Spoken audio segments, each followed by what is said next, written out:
கருந்துளைகளை பத்தின ஒரு சுருக்கமான கண்ணோட்டம் தான் இது. ஐன்ஸ்டீனோட பொது சார்பியல் கோட்பாட்டுல சொன்ன மாதிரி பிரபஞ்சத்துல மர்மமான சில பகுதிகள் இருக்கு.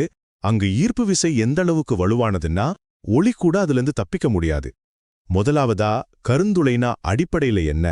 அது விண்வெளியில இருக்கிற ஒரு பகுதி. அதோட ஈர்ப்பு விசை மிக மிக வலுவானது. அதனால ஒளி உட்பட எதுவுமே அதிலிருந்து தப்பிக்க முடியாது.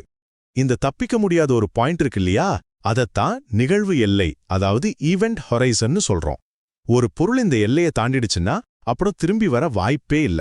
ரெண்டாவதா, சரி இது எப்படி உருவாகுது, இதுல என்னென்ன வகைகள் இருக்கு?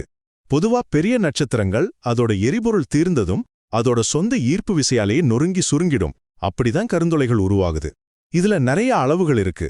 சூரியனோட எடை கொண்ட நட்சத்திர கருந்துளைகள் இருக்கு. அதே மாதிரி நம்ம பால்வெளி மண்டலத்தோட மையத்துல இருக்கிற செஜிடேரியஸ் ஏ மாதிரி மில்லியன் கணக்கான சூரியன்களோட எடை கொண்ட சூப்பர் மேசிவ் கருந்துளைகளும் இருக்கு. கடைசியா ஒரு கேள்வி, இத பார்க்கவே முடியாதுன்னா அப்புறம் இது இருக்குன்னு நமக்கு எப்படி தெரியும்?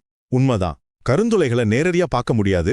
ஆனா அதோட சக்தி வாய்ந்த ஈர்ப்பு விசையால பக்கத்துல இருக்கிற பொருட்கள் மேல அது ஏற்படுத்துற தாக்கத்தை வச்சு நம்ம கண்டுபிடிக்கிறோம். உதாரணத்துக்கு, சில நட்சத்திரங்கள் கண்ணுக்கு தெரியாத ஒரு புள்ளியா அதிவேகமா சுத்தி வர்றதை நம்ம பார்க்க முடியும். அது மட்டும் இல்லாம 2019 ஈவெண்ட் ஹொரைசன் டெலஸ்கோப் ஒரு சூப்பர் மேசிவ் கருந்துளையோட நிழலை முதல் முறையா புகைப்படம் எடுத்தது.